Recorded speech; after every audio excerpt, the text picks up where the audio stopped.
आवाज की दुनिया के दोस्तों, चाणक्य नीति शेयर करें, आपकी मैत्री कृपा।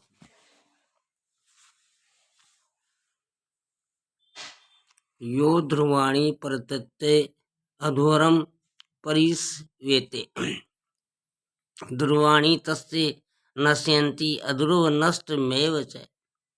जो मनुष्य निश्चित को छोड़कर अनिश्चित के पीछे भागता है, उसका कार्य या पदार्थ नष्ट हो जाता है। चाणक्य कहते हैं कि लोभ से ग्रस्त होकर व्यक्ति को हाथ पांव नहीं मारने चाहिए और जो भी उपलब्ध हो गया है उसे में संतोष करना चाहिए। जो व्यक्ति आधी छोड़कर पूरी के पीछे भागते हैं, उनके हाथ से आधी भी निकल जाती है। वरीयेतु कुलंजा प्रागो विरूपामपि कन्यकाम रूपवती न नीचस्य विवाह सदृश्य कुले। प्राज्ञ अर्थात बुद्धिमान व्यक्ति को चाहिए कि वह श्रेष्ठ कुल में उत्पन्न हुई कुरूप सौंदर्यहीन कन्या से भी विवाह कर ले, परंतु नीच कुल में उत्पन्न हुई सुंदर कन्या से विवाह न करे। वैसे विवाह अपने समान कुल में ही करना चाहिए। आचार्य चाणक्य ने ये बहुत सुंदर बात कही है। शादी विवाह के लिए सुंदर कन्या देखी जाती है। सुंदरता के कारण लोग न कन्या के गुणों को देखते हैं न उसके कुल को, और ऐसी कन्या से विवाह करना सदा ही दुखदायी होता है, क्योंकि नीच कुल की कन्या के संस्कार भी नीच ही होंगे। उसके सोचने, बातचीत या उठने बैठने का स्तर भी निम्न होगा, जबकि उच्च व श्रेष्ठ कुल की कन्या का आचरण भी श्रेष्ठ होगा, सोच व व्यवहार भी श्रेष्ठ होगा। भले ही वह कन्या कुरूप व सौंदर्यहीन हो, वह जो भी कार्य करेगी उससे अपने कुल का मान ही बढ़ेगा। और नीच कुल की कन्या तो अपने व्यवहार से परिवार की प्रतिष्ठा ही बिगाड़ेगी। मित्रों, वैसे भी विवाह सदा अपने समान कुल से ही करना उचित होगा, अपने से नीचे कुल में नहीं। नखीनाम च नदीनाम च संगणिम शस्त्रपणिनाम विश्वासो नैव कर्तव्य स्त्रीषु राजकुलेषु च। नखी नाम अर्थात बड़े बड़े नाखूनों वाले शेर और चीते आदि प्राणों का, और विशाल नदियां तथा संगणम अर्थात बड़े बड़े सींग वाले सांड आदि पुरुषों का, और जिनके हाथों में शस्त्र है अर्थात जो तलवार आदि उठाए हुए हैं, स्त्रियों पर और राजा से संबंधित कुल वाले व्यक्तियों पर विश्वास नहीं करना चाहिए। बड़े बड़े नाखून वाले हिंसक प्राणी से बचकर रहना चाहिए। जिन नदियों के पुस्ते अथवा तट पक्के नहीं, उन पर इसलिए विश्वास नहीं किया जा सकता। जाने उनका वेग कब प्रचंड रूप धारण कर ले और कब उनकी शिक्षा बदल जाए, न जाने वे कब और किधर को बहना प्रारंभ कर दें। इसलिए ऐसी नदियों के किनारे रहने वाले लोग सदैव गुजरते रहते हैं। इसी प्रकार बड़े बड़े सींग वाले सांड आदि पशुओं का भी भरोसा नहीं है। कौन जाने उनका मिजाज कब बदल जाए। जिस आदमी के पास तलवार आदि कोई हथियार है, उसका भी भरोसा नहीं किया जा सकता, क्योंकि वह छोटी सी बात पर क्रोध में आकर आक्रमण कर लेता है। उसी प्रकार चंचल स्वभाव वाली स्त्रियां भी विश्वास नहीं करना चाहिए। उसी प्रकार चंचल स्वभाव वाली स्त्रियों पर भी विश्वास नहीं करना चाहिए। आज की दुनिया के दोस्तों, राजा से संबंधित और उसके कुल वाले व्यक्तियों पर भी विश्वास नहीं करना उचित नहीं है। वे कभी भी राजा के कान भर कर अहित करवा सकते हैं। विषाद मृतम ग्रह में ध्यादपि कांचनम नीचाद्युत्मा विद्या स्त्री रत्नम दुष्कुलादपि। विष में भी यदि अमृत हो तो उसे ग्रहण कर लेना चाहिए। अपवित्र और अशुद्ध वस्तुओं में भी यदि सोना अथवा मूल्यवान वस्तु पड़ी हो तो वह भी उठा लेने के योग्य होती है।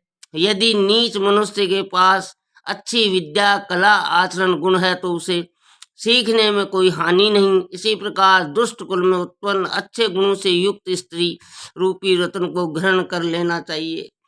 हरे हरे।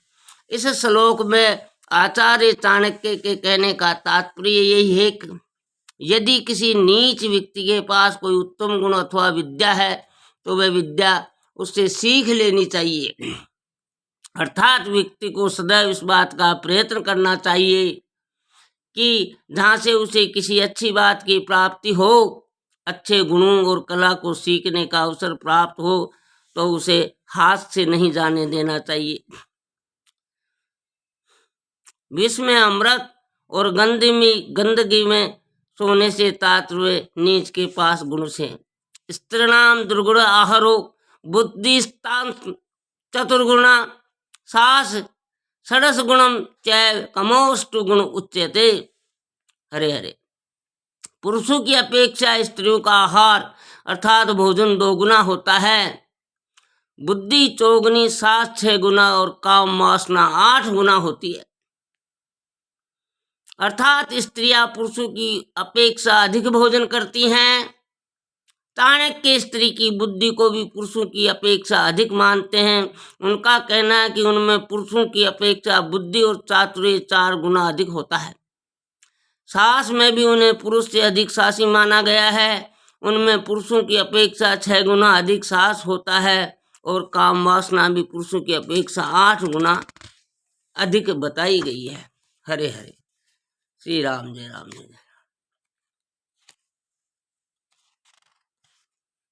समय बदलता रहता है और समय के अनुसार परिस्थितियां भी बदलती रहती हैं।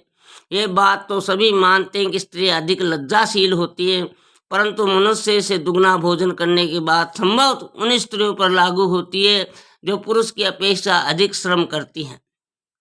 भारत में ऐसे बहुत से प्रदेश हैं जहां पुरुषों की अपेक्षा स्त्रियां ही खेतों में काम करती हैं। कुछ प्रदेश ऐसे भी हैं जहां कुल की मुखिया स्त्री ही होती है, अर्थात स्त्री सारे परिवार का भरण पोषण का उत्तरदायित्व संभालती हैं। स्त्री के सास के संबंध में भी कहा जा सकता है कि वह बहुत ऐसे कार्य कर बैठती है जिसे करने से पहले पुरुष कई बार सोचता विचारता है और संदेह की दृष्टि से देखता है। इतिहास में वीरांगना लक्ष्मीबाई आदि के ऐसे अनेक उदाहरण हैं जहाँ महिलाओं ने पुरुषों की अपेक्षा अधिक साहस का परिचय दिया है। रही काम वासना की बात, हो सकता है इसका कारण ये हो कि पुरुष सदैव उतावला होता है, परंतु स्त्री का आभूषण लज्जा है, इसलिए वह लज्जावश कभी स्वयं की काम वासना प्रकट नहीं होने देती। अध्याय का सार। हरे। यह भारतीय परंपरा रही है कि जब भी कोई शुभ कार्य प्रारंभ किया जाता है तो उससे पहले देवताओं अथवा प्रभु का स्मरण इसलिए किया जाता है कि कार्य बिना किसी व्यवधान के सरलता पूर्वक संपन्न हो जाए। चाणक्य नीति का प्रमुख भाव यह है कि व्यक्ति से पढ़कर इस बात को भली प्रकार जान ले कि कौन सा काम उचित है और कौन सा अनुचित है। उन्होंने प्राचीन भारतीय शास्त्र में बताए गए नियमों के अनुसार ही लिखा है। उनका कहना है कि लोग इसे पढ़कर अपने कर्तव्यों और अकर्तव्यों का भली प्रकार ज्ञान प्राप्त कर सकेंगे। राजनीति के ज्ञान से ही मनुष्य अपनी बुद्धि का सहारा लेकर समय के अनुसार अच्छाई और बुराई में भेद कर सकता है।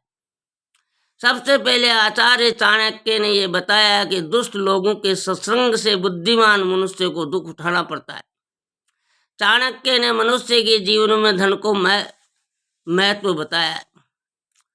उनका कहना है कि व्यक्ति को संकट के समय के लिए धन का संचय करना चाहिए। उस धन से अपने बाल बच्चों तथा स्त्रियों की रक्षा भी करनी चाहिए, परंतु इसके साथ उनका ये भी कहना है कि व्यक्ति को अपने रक्षा सर्वोपरि समझनी चाहिए। जिन लोगों के पास धन है वे किसी भी आपत्ति का सामना धन के द्वारा कर सकते हैं, परंतु उन्हें ये बात भी भली प्रकार समझ लेनी चाहिए कि लक्ष्मी चंचल है। वह तभी तक टिक कर रहती है जब तक उसका सदुपयोग किया जाता है। दुरुपयोग आरंभ करते ही लक्ष्मी का नष्ट हो जाना स्वाभाविक है। मित्रों, आवाज की दुनिया के दोस्तों, चाणक्य कहते हैं व्यक्ति को उसी स्थान पर रहना चाहिए जहाँ उसका सम्मान हो, जहाँ पर उसके भाई बंधु हो, आजीविका के साधन हो।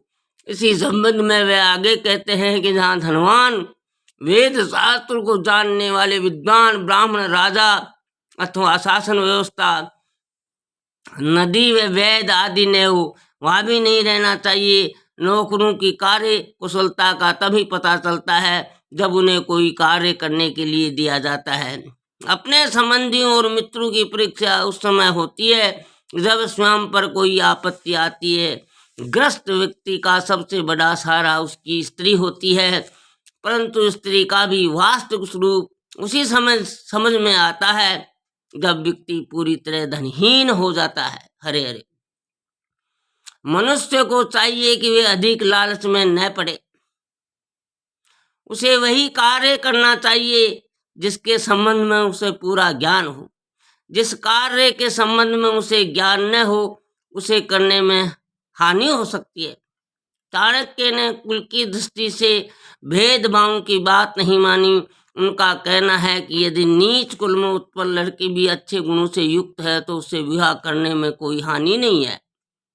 इसी प्रकार वे ये भी कहते हैं कि सिंह और बाघ आदि तेज पंजों वाले जानवरों से दूर रहना चाहिए। ऐसी नदियों के आसपास भी नहीं रहना चाहिए जिनके किनारे कच्चे हो और जो बरसात आदि के दिनों में लंबे चौड़े मैदान में फैल जाती हो।